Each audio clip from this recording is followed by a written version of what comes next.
Kuwait বাহরাইনের মার্কিন ঘাঁটিতে ইরানের তাণ্ডব, মরণ কামড়ের পাল্টা হুমকি ট্রাম্পের, ভেস্তে যাচ্ছে কি শান্তি সংলাপ? তিস্তা প্রকল্প ঢাকার সাথে ঘনিষ্ঠতায় নয়া অধ্যায়, চীনের কৌশলী ইঙ্গিত, দক্ষিণ এশিয়ার ভূরাজনীতি নয়, সমীকরণ হচ্ছে কি তিস্তা? দাবদাহে ইউরোপে জটিল হচ্ছে মানবিক দুর্যোগ, কয়েকদিনে হাজার ছাড়িয়েছে মৃত্যুর রেকর্ড, কি বলছে আবহাওয়ার পূর্বাভাস?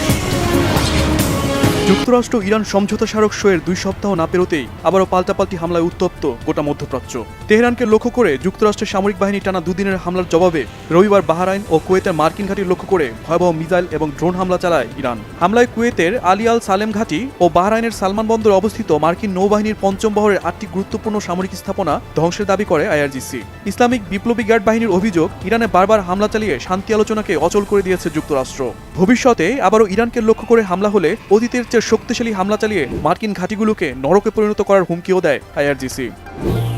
যুক্তরাষ্ট্রের ঘাঁটিগুলোতে প্রতিশোধমূলক হামলার তীব্র নিন্দা জানিয়েছে বাহরাইনের পররাষ্ট্র মন্ত্রণালয়। একই সঙ্গে ঘটনাটি নিয়ে জাতিসংঘ নিরাপত্তা পরিষদে জরুরি বৈঠকের আহ্বান জানিয়েছে দেশটি। বেশ কয়েকটি ড্রোন ভূপাতিত করার দাবি তুলেছে কুয়েত ও বাহরাইন।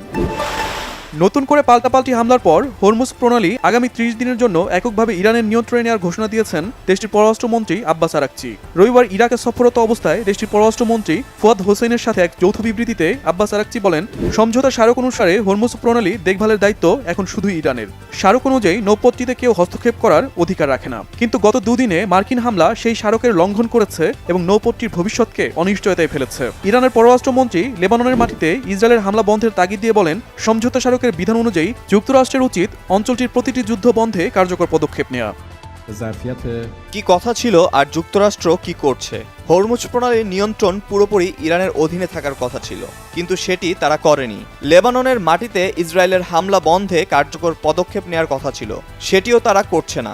উল্টো পরপর দুদিন হরমুজে তারা হামলা চালিয়েছে, যুদ্ধবিরতি চুক্তি লঙ্ঘন করেছে, চুক্তি তারা ভেস্তে দিয়েছে। তাই হরমুজ প্রণালী আগামী 30 দিন ইরানের নিয়ন্ত্রণে থাকবে। যুক্তরাষ্ট্র বেশি বাড়াবাড়ি করলে তার পরিণতি হবে ভয়াবহ।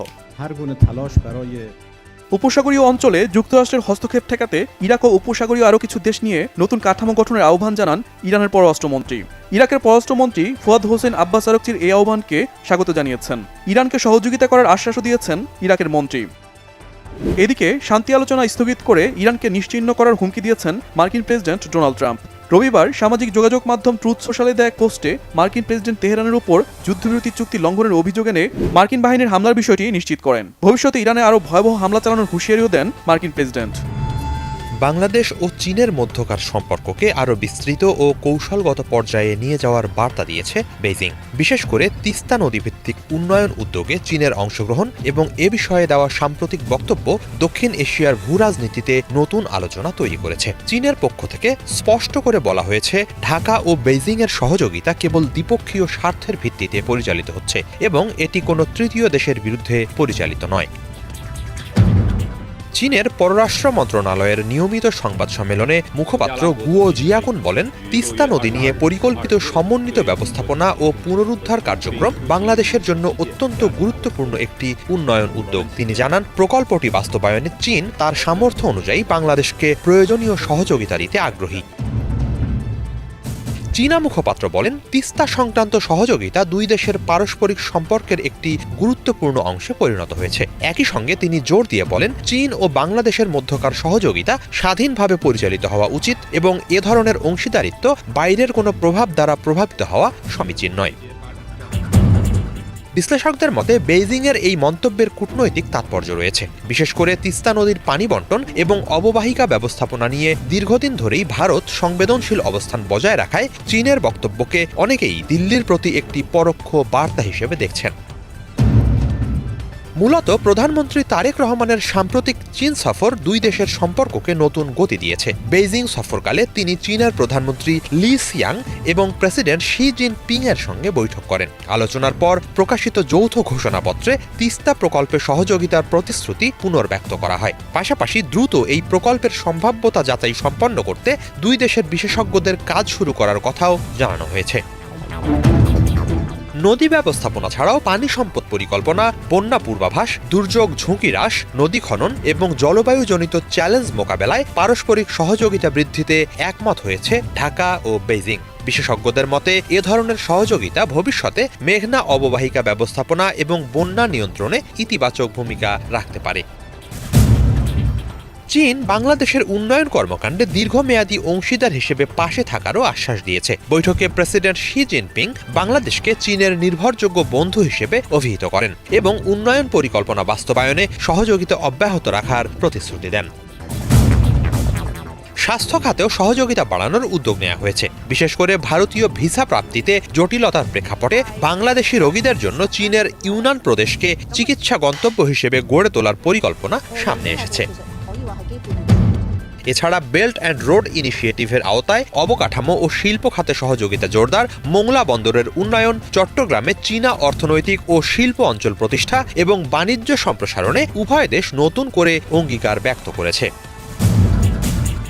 রোহিঙ্গা সংকট নিয়েও দুই দেশের মধ্যে আলোচনা হয়। বাংলাদেশে মিয়ানমারের বাস্তুচ্যুত জনগোষ্ঠীকে আশ্রয় দেওয়ার জন্য ঢাকার প্রশংসা করেছে বেইজিং। একই সঙ্গে মিয়ানমারের সঙ্গে আলোচনার মাধ্যমে তাদের প্রত্যাবাসন প্রক্রিয়া এগিয়ে নেওয়ার উপর গুরুত্ব আরোপ করা হয়েছে। তবে যৌথ ঘোষণাপত্রে কূটনৈতিক সংবেদনশীলতার কারণে রোহিঙ্গা শব্দ ব্যবহার না করে তাদের মিয়ানমারের রাখাইন রাজ্য থেকে বাস্তুচ্যুত জনগোষ্ঠী হিসেবে উল্লেখ করা হয়। অন্যদিকে বাংলাদেশ পুনরায় এক চীন নীতির প্রতি তার অটল সমর্থন ব্যক্ত করেছে। খোলা আকাশ থেকে যেন আগুন ঝরছে, আর পিচের রাস্তা যেন তপ্ত কড়াই। খাখা রাস্তাঘাট, শপিং মল আর নগরীর জাঁকজমকপূর্ণ ব্যস্ততম বাণিজ্যিক কেন্দ্রগুলো কোনো কোনো জায়গা দেখে তো মনে হয় পরিত্যক্ত ভুতুরে কোনো এলাকা, যা গত এক সপ্তাহে ইউরোপ জুড়ে বয়ে যাওয়া স্মরণকালের তীব্র দাবদাহের নিত্যদিনের দৃশ্য। জার্মানি, ফ্রান্স, ডেনমার্ক, চেক প্রজাতন্ত্র, সুইজারল্যান্ডে তীব্র তাপপ্রবাহ এরই মধ্যে ভেঙেছে আগের সব রেকর্ড। এখানেই শেষ নয়, শিউরে ওঠার মতো আরও ভয়াবহ খবর দিয়েছে ফ্রান্সের স্বাস্থ্য মন্ত্রণালয়। জানানো হয়েছে গত এক সপ্তাহে শুধু ফ্রান্সেই মারা গেছেন স্বাভাবিক সময়ের তুলনায় 1000-এর বেশি মানুষ, যাদের 85%-ই বয়স 65-র বেশি। আবহাওয়ার এই রুদ্ররূপের তেজে স্পেনে প্রাণহানির সংখ্যা 3 শতাধিক, যেখানে মাত্র 4 দিনে মৃত্যু 200 ছাড়িয়েছে। সবচেয়ে নাজুক দশা ফ্রান্সের রাজধানী প্যারিস ও আশেপাশের এলাকায়। জরুরি প্রয়োজন বা কর্মস্থলে যাওয়া ছাড়া ঘরের বাইরে পা পড়ছে না প্রায় কারোই। দর্শনার্থীদের জন্য বন্ধ আইফেল টাওয়ার, লুভর মিউজিয়াম সহ বেশিরভাগ পর্যটন কেন্দ্রের দরজা। বিভিন্ন স্থানে খোলা হয়েছে কুলিং স্টেশন। গরমে স্বস্তির আশায় ভিড় বেড়েছে পানির ফোয়ারা আর জলাধারের আশেপাশে। এটা স্পষ্ট যে এই দুর্যোগের কারণ জলবায়ু পরিবর্তন। আগামী প্রজন্ম কিভাবে এই অতিরিক্ত চাপের মোকাবেলা করতে পারবে তা আমরা জানি না। আগের বছরগুলোর তুলনায় দিন দিন গরম বাড়ছে। এটা অসহ্যকর। এসি চালিয়ে ঘরের ভেতরে থাকতে হবে, নয়তো গরম থেকে বাঁচতে সমুদ্র উপকূলে চলে যেতে হবে। দাবদাহে জার্মানির অবস্থাও নাজেহাল। স্যাক্সনি আনহাল্ট অঞ্চলে তাপমাত্রা 42 ডিগ্রি সেলসিয়াসের রেকর্ড ছুঁই। এতে সবচেয়ে দুর্ভোগে বয়স্ক আর শিশুরা। সহ্যের বাইরে চলে যাচ্ছে অসুস্থদের শারীরিক জটিলতা। অনেক পরিবারের পুরো দিনই কাটছে ফ্যান, এসি কিংবা পানির ফোয়ারার পাশে। জার্মানির বিভিন্ন রাস্তায় দেখা দিয়েছে ফাটল, এমনকি ট্রেন চলাচলও বন্ধ। নগরবাসীকে কিছুটা স্বস্তি দিতে বার্লিনে জলকামান দিয়ে পানি ছিটিয়েছে পুলিশ। ডেনমার্কে 1874 সালে আবহাওয়া পরিমাপ শুরু হওয়ার পর এটি সর্বোচ্চ তাপমাত্রার রেকর্ড। ইতিহাসের উষ্ণতম দিনের তিক্ত অভিজ্ঞতা নিয়েছে চেক প্রজাতন্ত্রবাসীরা। এছাড়া ইতালির রোমের রাস্তায় বিশেষ ব্যবস্থায় পানি স্প্রে করা হচ্ছে। সর্বোচ্চ তাপমাত্রার রেকর্ড গড়ার এই অদৃশ্য প্রতিযোগিতায় সামিল হয়েছে ইউরোপের অন্যান্য দেশও।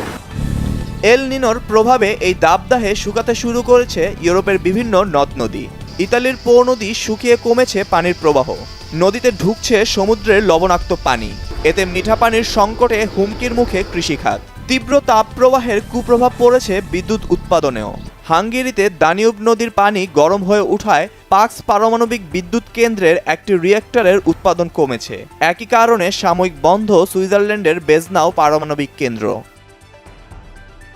আবহাওয়াবিদরা জানিয়েছেন গ্রিক বর্ণ ওমেগার আকৃতির উচ্চচাপ বলয় বা ওমেগা ব্লক সৃষ্টি হওয়ায় গরম বাতাস দীর্ঘ সময় ধরে ইউরোপে আটকে আছে। এ কারণেই এবারের তাপমাত্রা মৌসুমের স্বাভাবিক গড়ের তুলনায় অনেক বেশি। been extreme weather events. They're avoided. Omega block আবহাওয়ার ধরনেই এত তীব্র তাপ প্রবাহের কারণ, যা ইউরোপের তাপ প্রবাহের ক্ষেত্রে খুবই সাধারণ। যেমনটা আমি আগেই বলেছি, আমরা উচ্চ তাপমাত্রার যে পূর্বাভাস দিয়েছি, এবার তার থেকেও বেশি তাপে পড়ছে ইউরোপ। মানবসৃষ্ট জলবায়ু পরিবর্তনের কারণেই এমনটা হয়েছে। Would have been the case. স্বস্তির পূর্বাভাসও দিয়েছেন আবহাওয়াবিদরা। তাদের মতে এ সপ্তাহের শেষে ধীরে ধীরে কমতে পারে অসহনীয় এই দাবদাহ। সাক্ষাৎ হতে পারে বজ্রসহ বৃষ্টির সাথে। চরম মানবিক সংকটে পড়েছে ভেনেজুয়েলা। দেশটিতে আঘাত হানা ভয়াবহ জোড়া ভূমিকম্পের পর এখন চলছে আটকে পড়াদের বাঁচানোর চেষ্টা। সময় যত গড়াচ্ছে ততই কমছে ধ্বংসস্তূপের নিচে চাপা পড়া মানুষদের জীবিত উদ্ধারের আশা। পরপর দুইবারের ভয়াবহ ভূমিকম্পে ইতোমধ্যেই নিহতের সংখ্যা 1400 পার হয়ে গেছে। ধসে পড়া হাজার হাজার ভবনের নিচে কত মানুষ আটকে আছেন তার সুনির্দিষ্ট কোনো সংখ্যা জানা না গেলেও তা যে বিশাল সে বিষয়ে কোনো সন্দেহ নেই। নিখোঁজ স্বজনদের খোঁজে অপেক্ষারত পরিবারগুলোর কান্নায় ভারী হয়ে উঠেছে চারপাশের বাতাস। ভূমিকম্পের পর প্রথম কয়েকদিনকে ধরা হয় গোল্ডেন আওয়ার বা সোনালি সময় হিসেবে, কারণ এই সময়ের মধ্যে মানুষকে জীবিত উদ্ধারের সম্ভাবনা সবচেয়ে বেশি থাকে। কিন্তু এখন দ্রুত ফুরিয়ে আসছে সেই গুরুত্বপূর্ণ সময়। পানি ও খাবারের অভাব, অতিরিক্ত রক্তক্ষরণ এবং কংক্রিটের নিচে অক্সিজেনের স্বল্পতার কারণে আটকে পড়াদের বেঁচে থাকার শক্তি যেন শেষ হয়ে যাচ্ছে। ড্রোনের মাধ্যমে নেওয়া ক্ষতিগ্রস্ত এলাকার কিছু ভিডিও চিত্রে দেখা গেছে মাইকুয়েতিয়া এবং লাইগুয়েরা বিস্তীর্ণ এলাকা জুড়ে শুধু ধ্বংস আর ধ্বংস। বহুতল ভবনগুলো তাসের ঘরের মতো ভেঙে পড়েছে। এই দুঃসময়েও কিছু অলৌকিক উদ্ধারের ঘটনাও দেখা যাচ্ছে। দেশটির লাইগুয়াইরা এলাকায় ধ্বংসস্তূপের প্রায় 10 ফুট গভীর থেকে একটি 11 বছরের শিশুকে জীবিত উদ্ধার করেছে কলম্বিয়ার একটি বিশেষ উদ্ধারকারী দল। উদ্ধারকারীরা যখন স্ক্যানার দিয়ে শিশুটির অবস্থান শনাক্ত করে তার সাথে কথা বলছিলেন, তখন ধ্বংসস্তূপের নিচ থেকে তার ক্ষীণ কণ্ঠ শোনা যাচ্ছিল। শিশুটি বেঁচে ফিরলেও একই ধ্বংসস্তূপে চাপা পড়ে মারা গেছেন তার মা ও বোন। অন্যদিকে যুক্তরাষ্ট্রের বিশেষ উদ্ধারকারী দল এবং ভেনেজুয়েলার স্থানীয় ফায়ার ফাইটাররা যৌথভাবে কাজ করে মাটি ও কংক্রিটের নিচ থেকে মাত্র 9 মাস বয়সী একটি শিশু এবং তার মাকে অলৌকিকভাবে জীবিত উদ্ধার করেছেন। মানবিক বিপর্যয় সামাল দিতে ভেনেজুয়েলার স্থানীয় উদ্ধারকারীদের পাশাপাশি আন্তর্জাতিক সম্প্রদায়ও এগিয়ে এসেছে। Argentina, Brazil, Germany, El Salvador ও কলম্বিয়ার মতো দেশগুলোর শত শত অভিজ্ঞ উদ্ধারকর্মী এখন দিনরাত কাজ করছেন। যুক্তরাষ্ট্রের বিশেষ সামরিক হেলিকপ্টারগুলো দুর্গম এবং ধূলিঝড় কবলিত ক্ষতিগ্রস্ত এলাকাগুলোতে উদ্ধারকারী দল ও প্রয়োজনীয় সরঞ্জাম পৌঁছে দিচ্ছে। তবে মাঠ পর্যায়ের চিত্র এখনও বেশ করুণ। স্থানীয়রা বলছেন, অনেক দেশের উদ্ধারকর্মীরা এসে তাদের সর্বোচ্চ চেষ্টা করছেন ঠিকই, কিন্তু বড় বড় কংক্রিটের ধ্বংসাবশেষ সরানোর জন্য তাদের কাছে কোনো ভারী যন্ত্রপাতি বা ক্রেন নেই। হাত দিয়ে বা সাধারণ ড্রিল মেশিন দিয়ে অনেক ধ্বংসস্তূপই সরানো অসম্ভব, তাই ভারী যন্ত্রপাতির আকুতি জানিয়েছেন উদ্ধারকারীরা। মার্কিন ভূতাত্ত্বিক জরিপ সংস্থা USGS নিজেদের আধুনিক কম্পিউটার মডেলিং ব্যবহার করে আশঙ্কা প্রকাশ করেছে এই ভয়াবহ দুর্যোগে নিহতের সংখ্যা 10,000 থেকে শুরু করে 1 লাখ পর্যন্ত ছাড়িয়ে যেতে পারে। স্থানীয়দের পাশাপাশি বিশ্ববাসী আশা ও প্রার্থনা করছেন যেন গোল্ডেন টাইম শেষ হওয়ার আগে আটকে পড়াদের উদ্ধার করে নিয়ে আসা সম্ভব হয়। ঢাকার গরম আর কর্পোরেট ভরমের নিচে চাপা পড়ে গেছে ফুটবলের পুরনো দিনের উৎসবমুখর দৃশ্য। 1978 সালে স্কটল্যান্ডের 2 হতদরিদ্র ব্যক্তি জাহাজে চড়ে রং মিস্ত্রির কাজ করে বিশ্বকাপ দেখতে পৌঁছে গিয়েছিলেন আর্জেন্টিনা। 2014 সালেও হাজারো সাধারণ লাতিন আমেরিকান ফুটবল প্রেমী পূরণ করেছিলেন খেলা দেখার স্বপ্ন। কিন্তু এবারের ওয়ার্ল্ড কাপ টুর্নামেন্টে সেই চিরচেনা চিত্র পুরোপুরি উধাও। 2022 সালে কাতার বিশ্বকাপে গ্রুপ পর্বের সর্বোচ্চ টিকিটের দাম ছিল $220, যা বাংলাদেশি টাকায় 27,000 টাকার বেশি। অথচ এবার টিকিটের দাম শুরুই হয়েছে $575 থেকে, বাংলাদেশি টাকায় যার মূল্য দাঁড়ায় প্রায় 80,000-এ। এছাড়াও কালোবাজারি বা রিসেল মার্কেটে সেই একই টিকিটের সর্বনিম্ন দাম পড়ে 1,96,000 টাকার বেশি। সত্যি বলতে এই দামটা একেবারে মাত্রাতিরিক্ত বা অন্যায়। আসলেই তাই। আমার মনে হয় দামটা যদি একটু সাধারণ বা নাগালের মধ্যে থাকতো, তবে আরো অনেক বেশি মানুষ এই খেলা উপভোগ করতে পারত।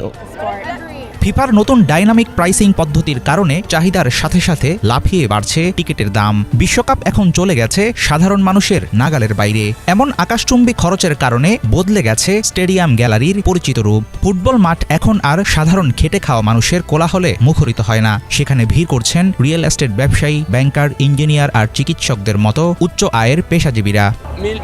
আমাদের টিকিটের জন্য লেগেছে জনপ্রতি $1,400 করে, আর এর সাথে হোটেল খরচ, কেনাকাটা এবং এখানে থাকার বাকি সব খরচ তো আছেই। সব মিলিয়ে অভিজ্ঞতা দারুণ ছিল এবং পয়সা উসুল। আমার মনে হয় হোটেল, খাওয়া দাওয়া, অন্যান্য খরচ আর টিকিট মিলিয়ে 5 জনের জন্য আমাদের প্রায় $22,000 মতো খরচ হয়েছে। তবে এর পেছনে খরচ হওয়া প্রতিটি সেন্ট সার্থক। দাম কত সেটা কোনো বিষয় না, আমি প্রয়োজনে আবারও এই খরচ করতে রাজি আছি।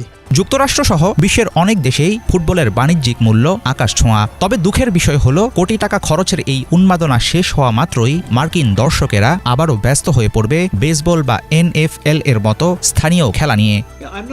মানুষ খেলা দেখার জন্য বিপুল পরিমাণ টাকা খরচ করবে। যুক্তরাষ্ট্রের কথা যদি বলি, 1994 সালে তারা যখন প্রথমবার বিশ্বকাপ আয়োজন করে তখনও ঠিক এমনটাই ঘটেছিল। সেই সময় আমেরিকায় এই খেলা এতটা জনপ্রিয় ছিল না, তবুও আমেরিকানরা খুব বড় আকারে এর সাথে যুক্ত হয়েছিল। সেটি ছিল এক বিরাট সাফল্য। গত 30 বছরে যুক্তরাষ্ট্রে ফুটবলের প্রসারের পেছনে এটি ভূমিকা রেখেছে। এই উন্মাদনা এখানে চলতেই থাকবে, মানুষ এতে পুরোপুরি ডুবে থাকবে। তারপর খেলা শেষ হওয়া মাত্রই আমেরিকানরা এটি একদম ভুলে যাবে এবং সামনের ওয়ার্ল্ড সিরিজ কিংবা আমেরিকান ফুটবল ও অন্যান্য খেলাধুলা নিয়ে ব্যস্ত হয়ে পড়বে।